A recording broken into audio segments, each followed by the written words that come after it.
सीख लेते हैं जरा से वॉइस के बारे में। करेक्ट है ना? वॉइस का जो मतलब होता है वो होता है वाच्य। क्या होता है? वाच्य। वॉइस यानी वाच्य। वाच्य अर्थात वचन। हम लोग जो बात बोलते हैं इस बात को हम लोग वाच्य कहते हैं, यानी कि वॉइस कहते हैं। करेक्ट है? अब हमारे द्वारा जो बात बोली जाती है वह बात दो तरीके से बोली जाती है।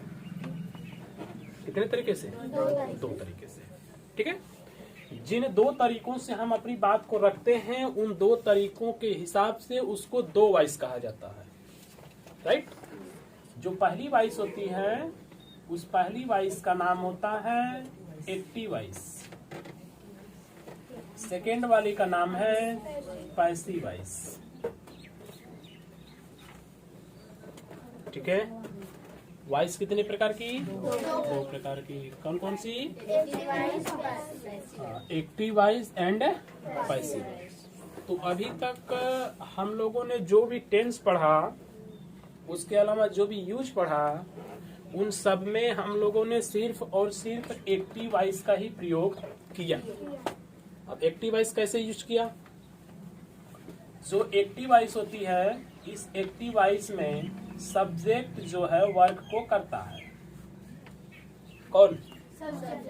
सब्जेक्ट यानी कर्ता। कर्ता जो है कार्य को करता है। ठीक है? तो उसको हम लोग एक्टिव वॉइस कहते हैं। जैसे राम आम खाता है, सीता किताब पढ़ती है, मोहन जा रहा है? बच्चे खेले हैं, हमने मछली फ्राई किया है। मतलब कुछ भी हम बोल दें उस पूरे सेंटेंस में काम करने वाला है कि नहीं है?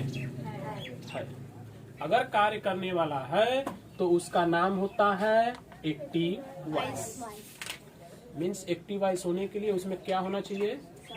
सब्जेक्ट होना चाहिए। अगर सब्जेक्ट है तो आप उसको क्या कहेंगे?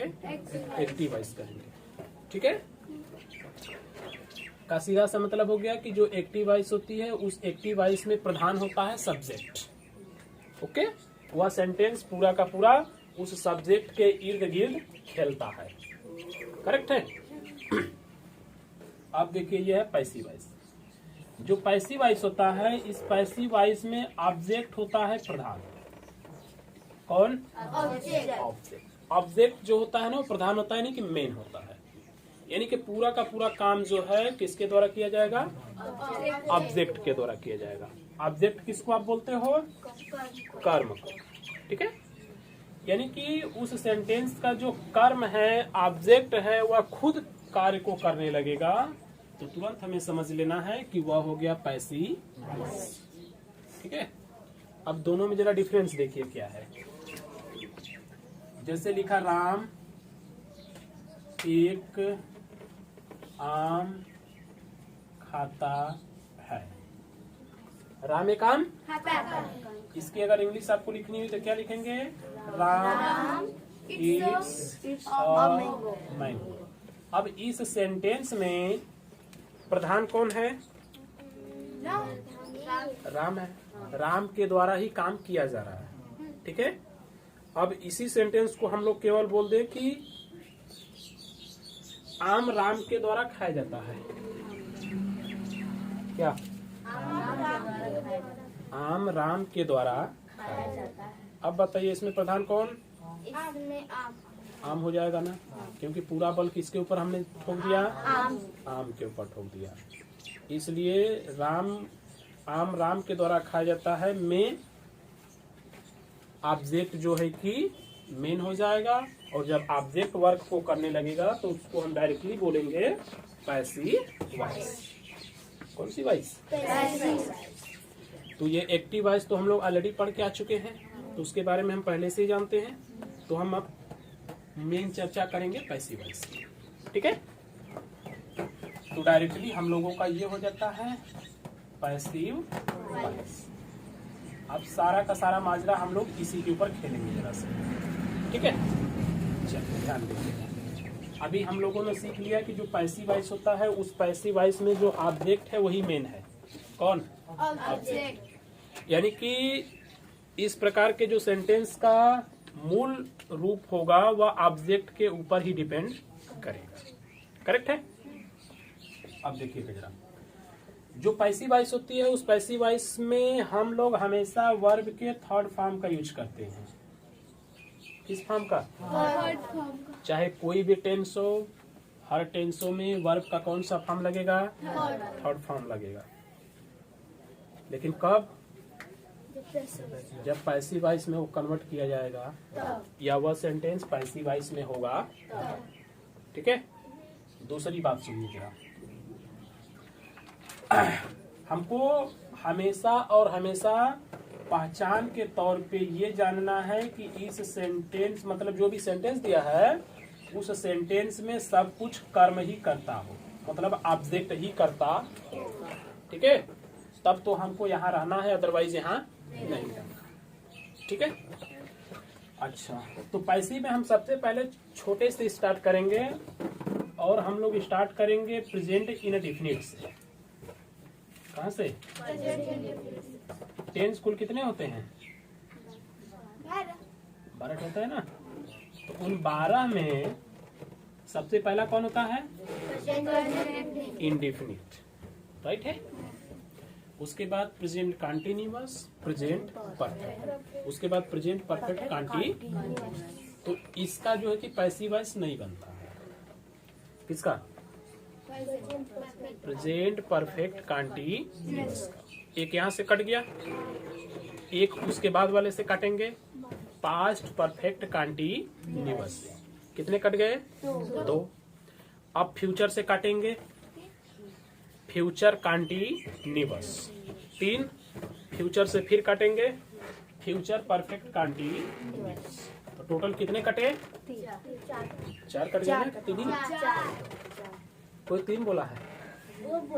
जलबलिया वाली बोली है। अच्छा, मंगन।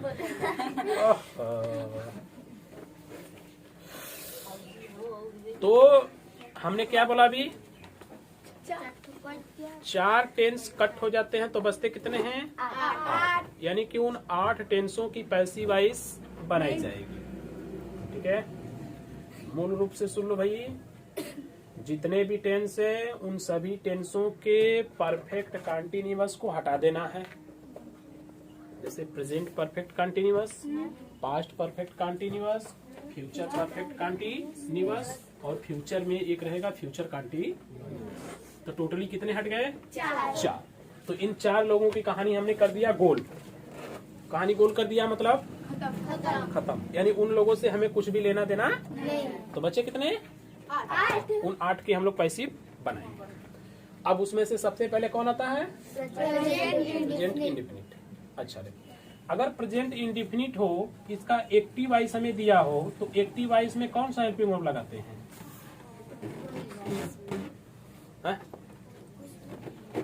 एक्टिव वॉइस में कुछ भी नहीं लगाते भाई। डू या डज हेल्पिंग वर्ब तो आता है ना। और बिल्कुल अफर्मेटिव हो तो एस या ईएस जोड़ देते हैं, प्यूलर में हो तो भी नहीं जोड़ते हैं। लेकिन हमने बात यहाँ पे किया कि कौन सा हेल्पिंग वर्ब लगाते हैं, तो उसमें डू और डज हेल्पिंग वर्ब लगता है। यानी कि डू और डज नाम के 2 हेल्पिंग वर्ब लगते हैं प्रेजेंट इंडेफिनिट टेंस में। करेक्ट, वो भी एक्टिव में। और वर्ब का कौन सा फॉर्म लगता है? फर्स्ट फॉर्म लगता है। लेकिन जब वही आपका पैसिव हो जाएगा, क्या हो जाएगा? पैसिव वॉइस हो जाएगा। तो पैसिव वॉइस में हम क्या करते हैं ना कि डू और डज नहीं लगाते हैं। क्या बोले? और वर्ब के किस फॉर्म का यूज करते हैं?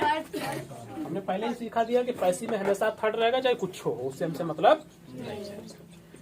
तो पैसिव वॉइस में क्या होता है ना कि ईच, एम, आर लगाते हैं।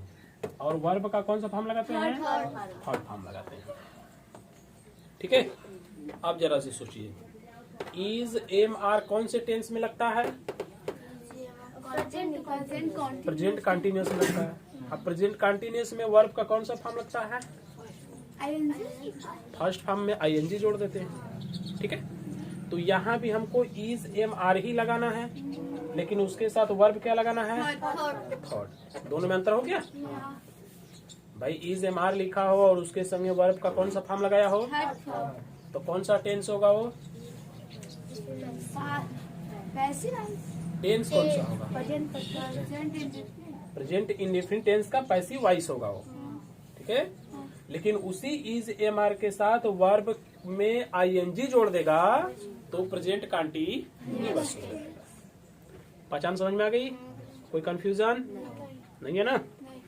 अब देखिए इसको बनाते हैं हम लोग। पहले इसका हिंदी वर्जन सीखेंगे, उसके बाद इंग्लिश वर्जन हम लोग करेंगे। मान लीजिए लिखा दूध पीते हैं। क्या लिखा है? अब बताइए इसमें दूध कौन पीता है? इसमें सेंटेंस में किसी की बात नहीं किया, मतलब काम करने वाले का आता पता नहीं। Point okay. चलिए तो बचता क्या है? दूध पीते। तो बल किस पे है? दूध पे है। करने वाला तो इसमें नहीं है ना? क्या है? नहीं है। लेकिन क्या पीना है, जैसे हमेशा ऑब्जेक्ट पता करने के लिए वर्ब से हम क्या किसे किसको कह लेते हैं? तो भैया यहाँ पे वर्ब है पीना, तो पीते हैं तो क्या पीते हैं? तो दूध ऑब्जेक्ट हो गया। तो पूरा का पूरा बल किस पे आ गया? दूध यानी ऑब्जेक्ट पे आ गया। तो ऑब्जेक्ट पर अगर आ गया तो डायरेक्ट कौन सा वॉइस हो जाएगा? यानी कि पैसिव वॉइस है ससुरा। ठीक बा। अब जब पैसिव वॉइस है तो इसको हम पैसिव वॉइस में ही रखेंगे, राइट है।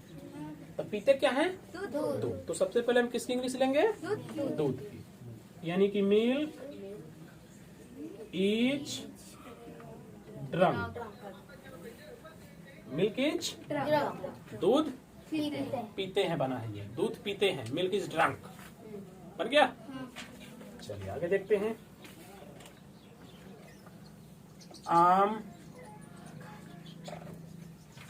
बेचा जाता है। क्या लिखा? चलिए बेचा जाता है। इसमें कौन सा काम हो रहा है? बेचने का काम हो रहा है। बेच कौन रहा है? बेच कौन? किसी का पता नहीं है। बेचने वाले के यहाँ पे आता पता नहीं है। चलिए तो अब मेन बात आ गई कि ऑब्जेक्ट की बात होगी। अब तो बेचा जाता है तो क्या बेचा जाता है? हाँ। तो ऑब्जेक्ट हो गया डायरेक्ट, यानी कि कौन सा वॉइस लगेगा? तो लिखेंगे मैंगो इज आम बेचा जाता है। बन गया। आगे जैसे बच्चों को क्यों पीटते हैं?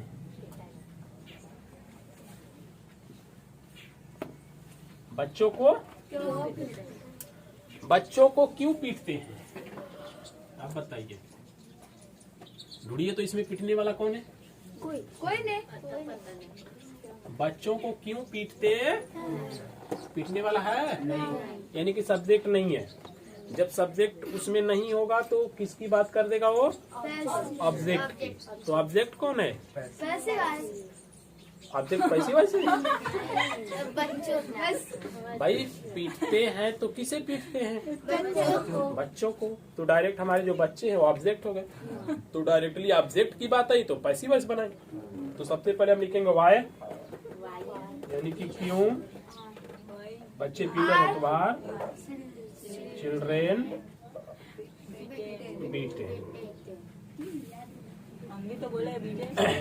वाई आर चिल्ड्रेन पीटे, यानी कि बच्चों को क्यों पीटते हैं।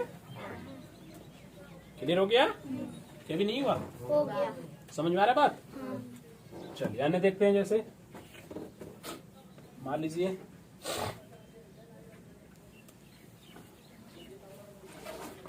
किताबें, ठीक है ना, कैसे रखते हैं? किताबें कैसे रखते हैं, या किताबों को कैसे रखा जाता है, कुछ भी बोल सकता है। किताबें कैसे रखते हैं, किताबों को कैसे रखा जाता है। हो गया।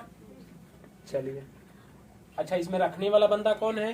कोई नहीं है। का मतलब डायरेक्ट किसकी बात करेगा वो? ऑब्जेक्ट की बात करेगा। किसकी? तो ऑब्जेक्ट कौन इसमें? किताबें यानी बुक्स, प्लूरल नंबर है तो आ जाएगा। चलिए पहले लिखेंगे कैसे का? How are books put. बन गया? आगे देखिए, मुझे कहाँ